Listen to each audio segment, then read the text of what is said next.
When I was a wee little lad, I used to love playing RPG MMOs. Apart from the fact you can slay mystical foes and single-handedly save the world, collecting coins, becoming rich, and trading legendary items was by far the most exciting aspect for me. But you see, the problem is that after it was all over and I left the game, all that money I made on my adventures couldn't buy me the new Kirby game I so desperately wanted. It was a devastating realization, but little did I know, one day in the future this dream would actually be a reality. The revolutionary game would finally grant my wish and possibly other little lads that shared in this frustration of mine. And it goes by the name Mirandus. For the noobs who do not know what this game is yet, Mirandus is a fantasy medieval MMO game by a company named Gala Games, where you can experience what you want, be what you want, and play how you want, which is what most typical MMOs try to accomplish. But what makes Mirandus so special is the fact that you will be able to earn actual money that you can use in real life from playing this game. And it's all thanks to the power of the almighty blockchain. For those who don't understand what this basically means that Mirandus integrates the technology of crypto and NFTs to enhance the experiences made in the game, thus phasing the line between reality and the virtual world. Any items or loot collected in the game are tradable and have real worth in the real world. Instead of collecting coins or gems though, the main currency in Mirandus is Materium, which is a crypto token that actually acts as the magic in the game and actually has real value.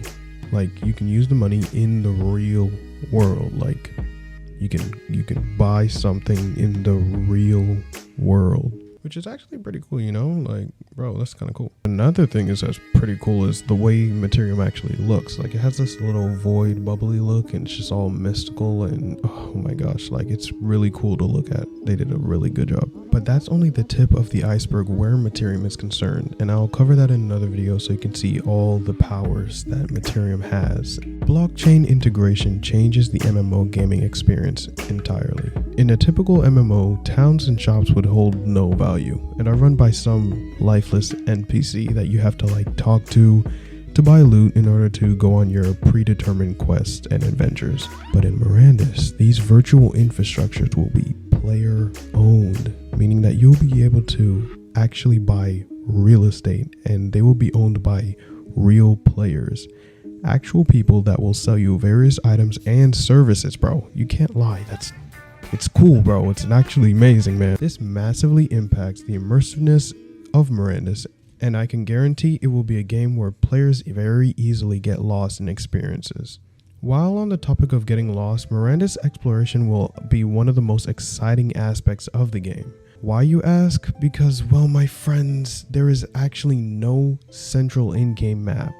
Yes, you heard me right. It's crazy to think about. Just imagine you're exploring in Mirandus and you find something that's never been seen before by any player, like a legendary monster or like a creature that no one's ever seen, or like a gem. Like, that would just be so cool. And this also complements the fact that Mirandus plans to have one-of-one bosses and creatures that will be slain and never come back. Say this creature drops a sword, a skill, or a cosmetic after you defeat it, no one else in Mirandus will be able to obtain it. And when you're in a tavern or a social setting, people will know and understand your skill and wealth based on that item that you have acquired.